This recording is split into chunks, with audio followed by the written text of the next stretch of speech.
పూర్వకాలం రాజకీయంలాగా నువ్వు సర్పంచ్గా ఉన్నది ఇప్పుడు ఏం చేశాను నేను ఆపేస్తాను, నేనేం చేసినా తర్వాత ఆపేస్తాడు, అందరూ సతకోపం పెడతాం, కానీ తాత్కాలికంగా ఓట్ల కోసం డబ్బులు పంచి పెడతాం, ప్రజల్ని బెచ్చగాళ్ళుగా మారుస్తాం. ఒక వికృతమైన రాజకీయం వచ్చింది. కాబట్టి ఇది తీర ప్రాంతంలో ఉన్న రాష్ట్రం, చాలా విజ్ఞత గల ప్రజలు ఉన్న రాష్ట్రం. అవును సార్. మరి రాయలసీమలో కానీ కోస్తాల జిల్లాల్లో కానీ చాలా విద్య, చాలా నైపుణ్యం ఉన్న రాష్ట్రం, పెట్టుబడులు శక్తికి మించి పెట్టి రిస్క్ తీసుకునేటువంటి శక్తి ఉన్న రాష్ట్రం.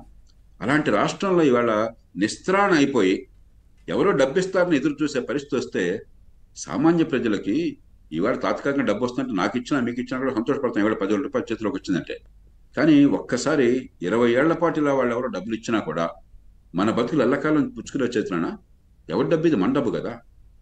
వాడి డబ్బు, వాడు దోచుకున్న డబ్బు, లేకపోతే వాడి సొంత ఆస్తులు, వాడి తండ్రి తల్లి ఇచ్చిన ఆస్తులు తాకట్టు పెట్టి మనకి ఇవ్వట్లేదు కదా, మన డబ్బే ఇది. దానిలో దోచుకుని దుబారా చేసి మిగతాది మనకు పంచుతున్నాం. మన డబ్బు ఇది. మనం ఎల్లకాలం ఇలా తీసుకున్నా కూడా పుచ్చుకునే చేయ కదా. మరి పిల్లల బతుకేంటి? ఎప్పుడు బాగుపడుతుంది? ఇందాక మీరు అన్నట్టుగా చేపలు పట్టడం నేర్పితే, అంటే ఉత్పాదకత పెరిగితే, అవును. సొంతంగా తమ కాళ్ళ మీద తాము నిలబడినట్టయితే, తమ ఆదాయాలు పెరిగితే అప్పుడు పేదరికం నుంచి బయటపడతాం. అది తప్ప వేరే పరిష్కారం లేదు. అందుకని మహాత్మా గాంధీ చెప్పారు, ఏమన్నా పని చేయాలా వద్దా అని ఆలోచన ఉన్నప్పుడు మారుమూల పూరి గుడిసో అన్నటువంటి భేదనం చూడు అని వాడికి పూర్తిగా సాయం చేయ మాత్రం అలా. సాయం చేయాలి, కానీ సాయంతో పాటు ఆయన ఏమన్నాడు, నువ్వు చేసే పని వల్ల అతను తన కాళ్ళ మీద తాను నిలబడేట్టయితే, నీ పని వల్ల అతనికి తన జీవితం మీద అధికారం వచ్చినట్టయితే, భవిష్యత్తు మీద అధికారం వచ్చినట్టయితే, అప్పుడు నువ్వు చేసిన పని చేయదగ్గది, లేకపోతే నువ్వు చేసే పని మూర్ఖమైనది అన్నాడు. ఇది జాతిపిత బాపూజీ చెప్పిన మాట. కాబట్టి ఇవి మొత్తం విస్మరించి బటన్ నొక్కుడే కార్యక్రమము, పంపిణీయే కార్యక్రమం అన్న వాదన పెరుగుతోంది. దానికి పరాకాష్ఠగా ఇవాళ ఆంధ్రప్రదేశ్ ఉంది. దేశమంతా ఈ వాదన చెలరేగుతోంది, కానీ ఆంధ్రప్రదేశ్ పరాకాష్ఠగా వచ్చి దాన్ని ఒక ఒక ఫైనాట్లాగా మార్చేశారు. అది చాలా ప్రమాదకరమైన ధోరణి. సంక్షేమం కావాలి, కానీ సంక్షేమాన్ని అభివృద్ధితో జోడించకపోతే, అప్పు చేసే పప్పు కూడా తింటే, మన రోజువారీ ఖర్చు రోజువారీ ఆదాయానికి పరిమితం చేయకపోతే భవిష్యత్తు, మన పిల్లలు, వాళ్ళ భవిష్యత్తు సర్వనాశనం అవుతుంది. దానిలో ఏమాత్రం సందేహం లేదు. ఇవాళ పంథా మార్చుకోవాలి. పక్కనే ఉన్న ఒరిస్సాను చూసి నేర్చుకోవాలి. మన ఒరిస్సా గొప్ప ఉదాహరణ. మనతో పాటు ఎన్నికలకు అసెంబ్లీ కడుతోంది. ఒకే ప్రభుత్వం 20 ఏళ్లుగా ఉంది. ఒకే నాయకుడు ఉన్నారు. ఆర్భాటం లేదు. అక్కడ సంక్షేమం చేస్తున్నారు, అభివృద్ధికి బాగా బాటలు వేస్తున్నారు, ఎన్నో రంగాల్లో ముందు మంచి మంచి ప్రమాణాలు తీసుకొస్తున్నారు, మనకి ఆదర్శంగా నిలుస్తున్నారు, ప్రజల్లో ఆదరణ పొందుతున్నారు. అది నిజమైన నాయకత్వం అంటే. ఆంధ్రప్రదేశ్లో ప్రస్తుతం ఉన్నది కోహనా నాయకత్వం కాదు.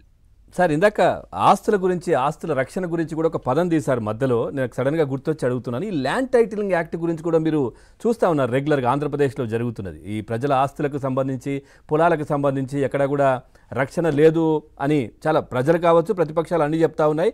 అధికార పార్టీ ఒక పెద్ద జిమ్మిక్ అయితే చేసిన దాంట్లో అనేది అయితే మాటలైతే వినిపిస్తున్నాయి. మీ అబ్జర్వేషన్ ఏంటి సార్ దానికి సంబంధించి?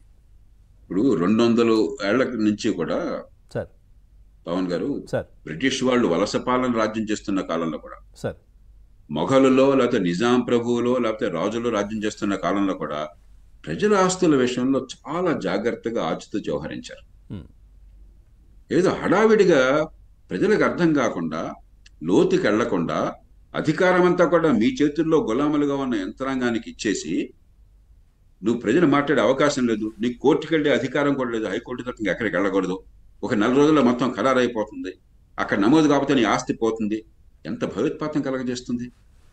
ఎంత ఎంత దుర్మార్గమైన చర్య! ఎంత అరాచకత్వాన్ని తీసుకొచ్చే చర్య! ల్యాండ్ రికార్డ్స్ని ఖచ్చితంగా కంప్యూటరీకరించాలి, ఖచ్చితంగా ల్యాండ్ టైటిల్స్ బాగా సరిగ్గా వచ్చేట్టుగా స్థిరీకరించాలి. దానికి చాలా పద్ధతులు ఉన్నాయి, కానీ చాలా జాగ్రత్తగా, సావధానంగా, లోతుగా ఆలోచించేయాలి. ప్రజల్ని విశ్వాసంలో తీసుకుని చేయాలి. అది చేయకుండా మరి దురుద్దేశం ఉందా లేదో పక్కన పెడదాం, దురుద్దేశం లేకపోయినా కూడా ఈ పద్ధతి సరైనది కాదు, అల్లకల్లోనే దారితీస్తున్నది. రెండోది, అసలు ప్రజలకు మీ మీద నమ్మకం లేదా? ఒక దూకుడు ప్రభుత్వం, ఒక మాఫియా రాజ్యం, బడితున్నవాడిదే బడి రాజ్యం కొనసాగుతుంది, అది రాష్ట్రంలో అందరికీ తెలుసు. అలాంటి పరిస్థితుల్లో నిజంగా కొన్ని సందర్భాల్లో మంచి చేసే ప్రయత్నం చేసినా కూడా ప్రజలకు విశ్వాసం లేదు. నమ్మకం లేకపోతే ఏమవుతుంది? మనకు సామెత ఉన్నది, తాటి చెట్టు కింద మీరు నీళ్లు తాగినా కూడా, లేదా పాలు తాగినా కళ్ళు అనుకుంటారు. కాబట్టి ఒక పక్కన ప్రభుత్వం మీద ఏమాత్రం, యంత్రాంగం మీద కానీ ప్రభుత్వం మీద విశ్వాసం లేని మాట వాస్తవము.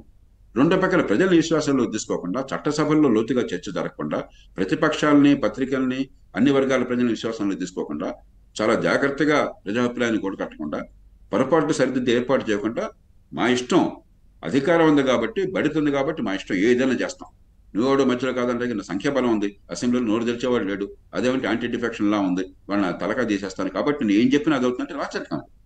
ఇవాళ ఆంధ్రప్రదేశ్లో అదే చూస్తున్నాం.